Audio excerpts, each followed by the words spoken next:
Mas ini adalah forum jamaah lintas masjid Bandar Lampung yang diharapkan tadinya Pak Dadang bahwa kita akan merambah ke kabupaten-kabupaten lain.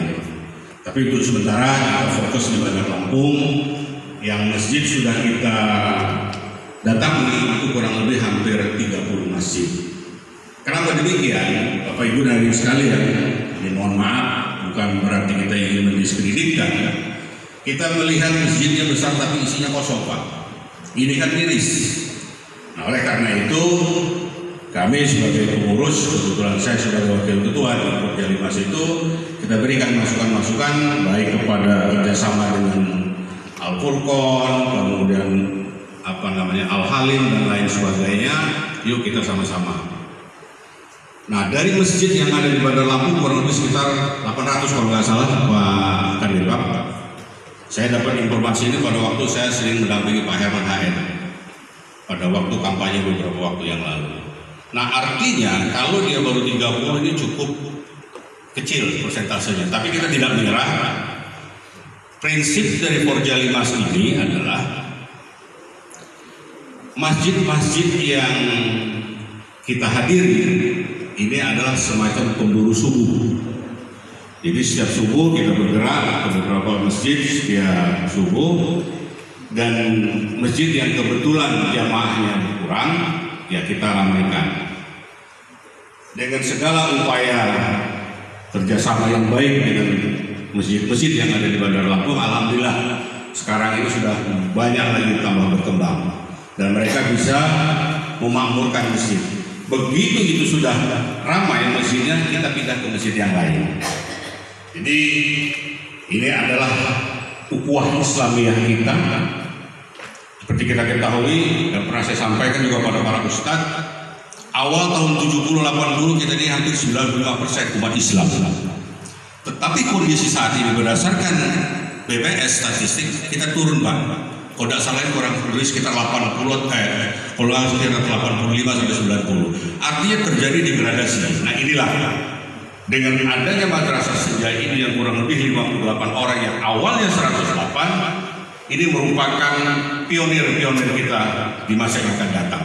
Baik bapak-bapaknya, ikhwan atau ahwan, ibunya, kita harus terus belajar.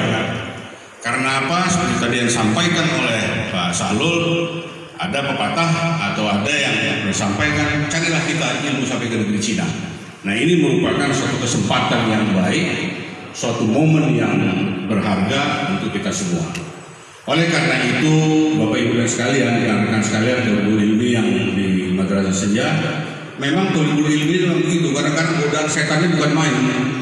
Terganggu hujan, waduh hujan ini. Akhirnya kita nggak bisa berangkat.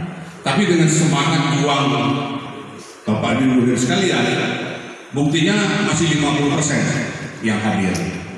Dan kemudian kepada Madrasah Senja, baik Ustadz maupun koordinatornya, saran saya, tadi apa yang sudah disampaikan Pak Sahlul atau Pak Septian, kita memang harus lebih menggerakkan, apalagi di sini banyak pengurus-pengurus masjid yang hadir, agar supaya Madrasah Senja ini bisa lebih berkembang, bukan hanya untuk Madrasah Senja saja, tetapi di bawah Madrasah Senja. Karena saya sering melihat dari beberapa media online, banyak sekali orang yang ingin belajar, terutama bagaimana tajwidnya, tahsinnya dan lain sebagainya. Tetapi mereka sulit, kemana harus mencari.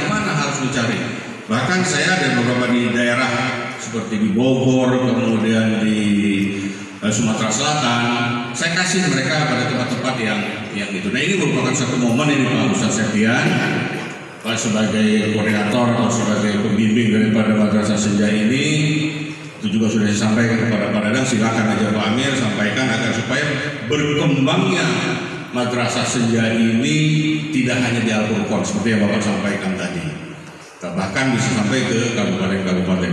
Karena di dalam kita membaca Al-Quran, apalagi kita sholat, salah kita membaca ayat-ayat itu, makanya hasilnya juga pasti akan berbeda. Dan Allah juga Artinya kenapa manusia ini kok nggak belajar? Nah inilah ini suatu kesempatan bagi kita. Saya juga mudah-mudahan dia akan datang juga bisa ikut hadir, dan salam hormat dari Pak Dadang maupun Bu Dadang. Inilah yang bisa beliau berikan kepada Madrasah Senja, dan terima kasih juga sinergitasnya Al-Furqon termasuk yayasannya. Mudah-mudahan di masa-masa yang akan datang lebih baik lagi, mahasiswanya lebih banyak lagi. Hanya saya berpesan kepada tema ini. Tema ini bukan hanya merupakan tulisan saja, tetapi ini bisa kita implementasikan kepada kehidupan kita sehari-hari.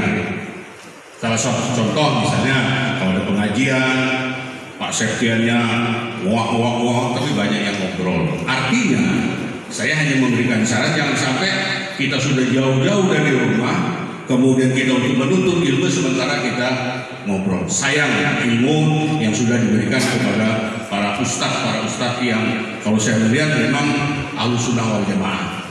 Oleh karena itu sekali lagi mohon doa Pak Dadang ini bisa dalam selalu keadaan sehat walafiat sehingga beliau bisa bersama-sama kita.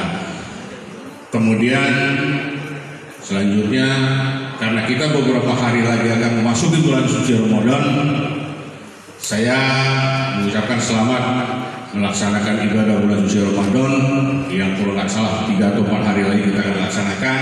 Mari kita jaga momen bulan Ramadan ini yang begitu spektakuler, yang bisa kita rasakan dan bisa kita nikmati bersama. Oleh karena itu sekali lagi selamat kepada Bapak dan Ibu Iwan santri ini. Jangan melihat ijazahnya, tetapi sudah sampai sejauh mana kita menguasai ilmu itu. Karena kalau kita mengandalkan selembar ijazah, nanti kita akan terlena. Demikian yang bisa kami sampaikan. Lebih dan kurang kami mohon maaf. Kami akhiri dengan billahi taufiq wal hidayah. Wassalamualaikum warahmatullahi wabarakatuh.